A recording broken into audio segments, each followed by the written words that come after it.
आलमीन के लिए रहमत बनाकर भेजा है। ये आयत तो हमने बारहा सुनी, लेकिन ये जो रहमत है, अगर हम इस लफ्ज़ को जानेंगे, इसकी तरफ थोड़ी तहक़ीक़ करेंगे तो हमें मालूम होगा कि रहमत किसे कहते हैं। रहमत का मतलब यह है कि जो चीज़ वजूद खैर के लिए ज़रूरी है उसे रहमत कहते हैं। सुभान अल्लाह, सुभान अल्लाह। वजूद खैर, भलाई के पैदा होने के लिए जिस चीज़ की ज़रूरत होती है उसे रहमत कहते हैं। अल्लाह ने पहले सारे आलमीन की रहमत को पैदा फरमाया और उसके सदक़े में सारे आलमीन की खिलकत फरमाई, क्योंकि अर्श का बन जाना ये भी खैर है, जन्नत का बनना ये भी खैर है, फरिश्तों का पैदा होना इसमें भी खैर है, अंबिया की तशरीफ़ आवरी, उनकी खिलकत इसमें भी खैर है। और अल्लाह फरमाता है कि सारे खैर के लिए किस चीज़ की ज़रूरत है? अल्लाह की रहमत की ज़रूरत है। और सारे आलमीन की रहमत अल्लाह ने किसको बनाया? हुजूर पाक को बनाया। इसलिए अल्लाह ने पहले हुजूर पाक के नूर को पैदा फरमाया, उसके बाद फिर उस नूर के सदक़े में सारे आलमीन की खिलकत फरमाई। सुभान अल्लाह। अब कोई कहे कि भाई इतनी तफसील तो थोड़ी दलील भी हो। क्या बात। सुनन तिरमिज़ी की मशहूर हदीस पाक है, मेरे आका इरशाद फरमाते हैं, कुन्तु नबिय्यन व आदम बैनल जसदी व रूह। एक और रिवायत में आया, व आदम बैनल माई व तीन। मशहूर हदीस। हम सुनते हैं कि मैं तब भी नबी था। हुजूर पाक फरमाते हैं मेरी नबुव्वत तब भी कायम और दायम थी जबकि अभी आदम अलैहिस्सलाम की खिलकत मुकम्मल नहीं हुई थी। अभी आदम मिट्टी और पानी के दरमियान में थे, जिस्म और रूह के दरमियान में थे, तब मैं नबी था। हुजूर पाक फरमाते हैं। सुभान अल्लाह। अब सवाल ये है, यहाँ एक सवाल है कि नबी होना ये क्या है? ये सिफत है। सुभान अल्लाह। नबी होना ये सिफत है। और अरबी का कायदा बड़ा मशहूर है, बुनियादी कायदा है कि सिफत बगैर मौसूफ के नहीं पाया जाता। जब तक मौसूफ ना हो सिफत नहीं हो सकती, ज़ात ना हो उसकी सिफत नहीं हो सकती। अब यहाँ अगर बात समझने और समझाने के लिए हो, यहाँ पर हम कई रंग देखते हैं। ये रंग का हरा होना, सफ़ेद होना, लाल होना, ये फूलों के अंदर जो अलग अलग रंग पाए जाते हैं, ये वो फूल की सिफत है। हरा होना सिफत, सफ़ेद होना सिफत, लाल होना सिफत। ये सिफत किस पर है? तो आप कहेंगे भाई ये दीवार हरी है, ये कपड़ा सफ़ेद है, ये फूल लाल है। तो अब जब तक फूल ना हो वो लालीन मौजूद नहीं हो सकती, जब तक दीवार ना हो उसका रंग नजर नहीं आ सकता, जब तक ज़ात ना हो उसकी सिफत पाई नहीं जा सकती। बात यह हो रही है कि जब ज़ात होगी तभी सिफत होगी। और हुजूर पाक फरमाते हैं मैं तब भी नबी था जब आदम अभी मिट्टी और पानी के दरमियान थे। नबी होना ये सरवरे कायनात की सिफत है। और जब सिफत पाई जा रही है तो मानना पड़ेगा कि ज़ात मौजूद है, तभी तो सिफत पाई जा रही है। सुभान अल्लाह, सुभान अल्लाह। नारे रिसालत, नारे रिसालत, आमदे मुस्तफा, आमदे मुजतबा। सुभान अल्लाह, सुभान अल्लाह। नारे रिसालत, बावाज़ बुलंद कहें, नारे रिसालत, नारे रिसालत। सरकार की आमद, दिलदार की आमद, नारे रिसालत। बिरादरान अजीज, मैं अर्ज कर रहा था कि ज़ात का होना सिफत के लिए ज़रूरी है। किसी चीज़ के रंग के लिए वो चीज़ का होना ज़रूरी है। किसी की सिफत पाई जाने से पहले उसका ज़ात का होना ज़रूरी है। अब यहाँ ये बात तो हमने जान ली कि हुजूर पाक मौजूद थे तभी तो नबी थे। आपकी नबुव्वत तभी कायम हुई जब आपकी ज़ात कायम हुई। लेकिन यहाँ एक सवाल और है। सवाल ये है कि ये जो बशरियत है, लोग आज बशरियत की बात करते हैं, लोग आज बशरियत का चर्चा करते हैं, बशरियत पे बड़ा स्ट्रेस देते हैं, बहुत ज़्यादा जोर देते हैं। अरे बशर है, बशर है, बशर है। हमने कब कहा नहीं है? हम तो मानते हैं कुरान की नस है, बशर है, लेकिन सिर्फ बशर नहीं है। बेशक, सुभान अल्लाह। ये फ़र्क को समझना ज़रूरी है। उसके लिए ये हदीस पाक बड़ी मौजू है। अगर इस हदीस पाक को समझ लेंगे तो ये फ़र्क क्लियर हो जाएगा, ये डाउट क्लियर हो जाएगा और जहन बिल्कुल साफ और पाक हो जाएगा, मुसफ़ा और मुज़क्का हो जाएगा। सुभान अल्लाह। क्योंकि हुजूर पाक का जिक्र ये क़ुलूब का तज़किया करता है। मेरे आका की तशरीफ़ आवरी के मक़ासिद में एक मकसद ये भी है वो युज़क्कीहिम, कि मेरे आका दिलों को पाक करते हैं, अज़हान को पाक करते हैं। कि जहाँ कहीं हुजूर पाक का जिक्र होता है, आपकी सीरत पाक का जिक्र होता है, आपके कमालात का जिक्र होता है, आपकी बुलंद शान का जिक्र होता है, तो लोगों के दिलों से गुमराहियाँ मिटती चली जाती है, लोग हिदायत के रास्ते पर बढ़ते चले जाते हैं। अब बात क्या हुई कि बशर, ये बशर की इब्तिदा कहाँ से हुई? तो आप कहेंगे भाई अबुल बशर से हुई। कौन है अबुल बशर? अबुल बशर हजरत आदम है। हजरत आदम से इब्तिदाए बशरियत हुई। आदम अलैहिस्सलाम से पहले कोई बशर नहीं था, क्योंकि खिलकत आदम के बाद ये बशरियत हुई। बशर कहते हैं इस जिल्द को। अब यहां क्या बात मालूम हुई कि बशरियत किससे है? अबुल बशर हजरत आदम से है। सुभान अल्लाह। अब हजरत आदम अलैहिस्सलाम किस हाल में है? अभी मिट्टी और रूह के दरमियान, मिट्टी और पानी के दरमियान, रूह और जिस्म के दरमियान अभी आदम अलैहिस्सलाम पैदा नहीं हुए। अभी आदम अलैहिस्सलाम की खिलकत मुकम्मल नहीं हुई। अभी आदम अलैहिस्सलाम के जिस्म में रूह नहीं फूकी गई। अभी आदम अलैहिस्सलाम के जिस्म को नहीं बनाया गया। अभी आदम अलैहिस्सलाम अपनी पूरी हैयत में नहीं आए, उनके अंदर जिंदगी अभी मौजूद नहीं है।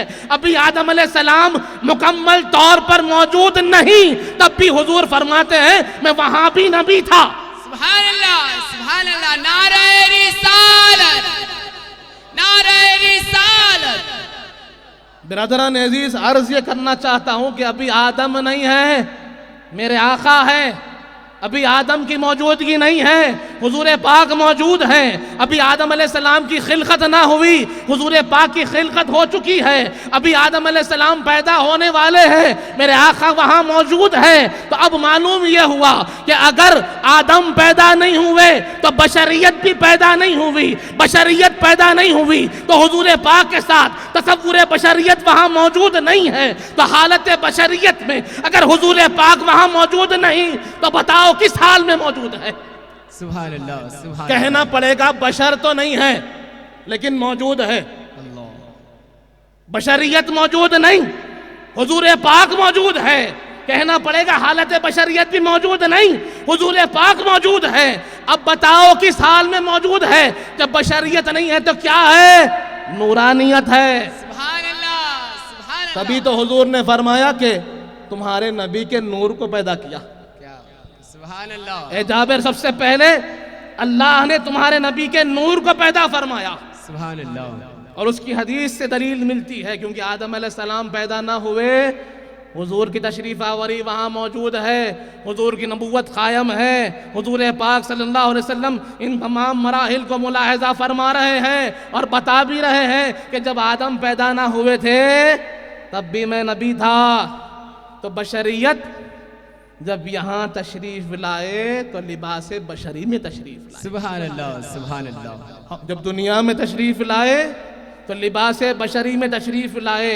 किसी के जहन में सवाल आए, आना भी चाहिए, काश के नूर ही बनकर आ जाते। सुभान अल्लाह। नूर तो थे, लिबास बशरी में थे, तो ये लिबास की वजह क्या है? सुभान अल्लाह। लिबास की वजह क्या है? तो आपको जानना होगा कि ये लिबास ये कम्युनिकेशन के लिए। आप देखते हैं कि हम आलम में रहते हैं, अलग अलग अजनास को देखते हैं। कहीं पर चरिंद हैं, कहीं पर परिंद हैं, कहीं पर दरिंद है।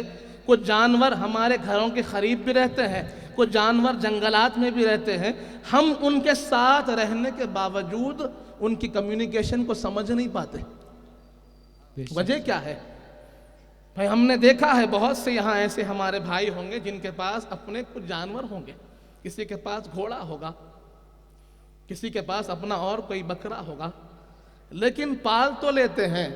इतने साल से साथ हैं, लेकिन क्या कहता है बोल नहीं पाते, समझ नहीं पाते कि क्या कहता है, उसकी जबान क्या है। लेकिन घोड़ा घोड़े के साथ हो तो बात समझ लेता है।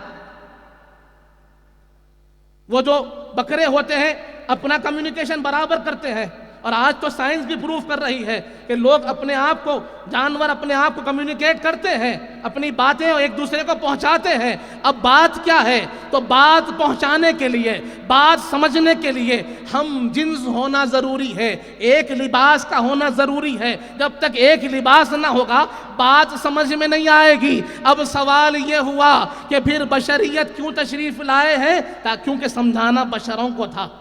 सुभान अल्लाह, सुभान अल्लाह। हिदायत का सामान बशरियत के लिए देना था, इसीलिए हुजूर पाक लिबास बशरी में तशरीफ लाए ताकि हम गुनाहगारों को सही रास्ता दिखाएं।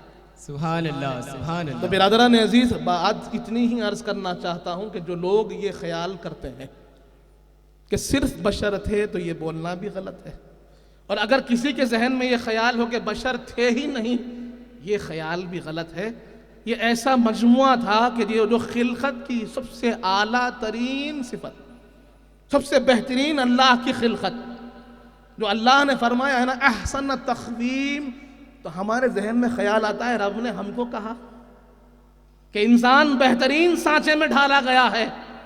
अरे वो इंसान हम नहीं है, हमारे आका है जिनकी बेहतरीन तक़वीम की अल्लाह बात कर रहा है, बेहतरीन नमूने की अल्लाह बात कर रहा है, वो कोई और नहीं, सरवरे कायनात की ज़ात है। सुभान अल्लाह, सुभान अब ये नूरानियत के जो जलवे हुजूर पाक ने दिखाए वो भी हम जान लें। आसान मिसालें, मैं ज़्यादा मुश्किल बात ना करूं क्योंकि बात आसानी से पहुंच जाए तो अच्छा है। हजरत अनस बिन मालिक रजी अल्लाह अन्हु,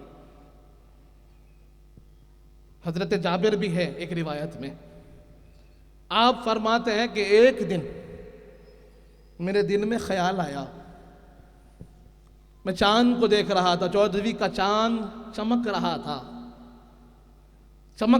और मैं उसे देख रहा था, बड़ा खूबसूरत नजर आया, बड़ी खुशदिली हुई कि ये चांद कितना अच्छा चमक रहा है, क्या प्यारी रोशनी है, आंखों को ठंडक मिल रही है। आप फरमाते हैं तभी ख्याल आया ये चांद खूबसूरत है या मेरे आका का चेहरे अनवर। सुभान अल्लाह, वाह। ये चांद खूबसूरत है, इसकी ताबना की, इसकी रोशनी, इसकी ठंडक, ये खूबसूरत है या मेरे आका का चेहरे अनवर खूबसूरत है। अब वहाँ पर सहाबी रसूल बैठते हैं और जायज़ा खुद ले रहे हैं, इधर चांद को देखते हैं, इधर हुजूर पाक के चेहरे अनवर पर नज़र पड़ती है, चांद को देखते हैं, हुजूर पाक के चेहरे अनवर पर नज़र पड़ती है। ये मामला चलता रहा। उसके बाद खुद बेसाख्ता कह उठे, ए चांद तुझसे कई ज्यादा खूबसूरत मेरे आका का चेहरे अनवर। सुभान अल्लाह, सुभान अल्लाह। सहाबा इकराम है।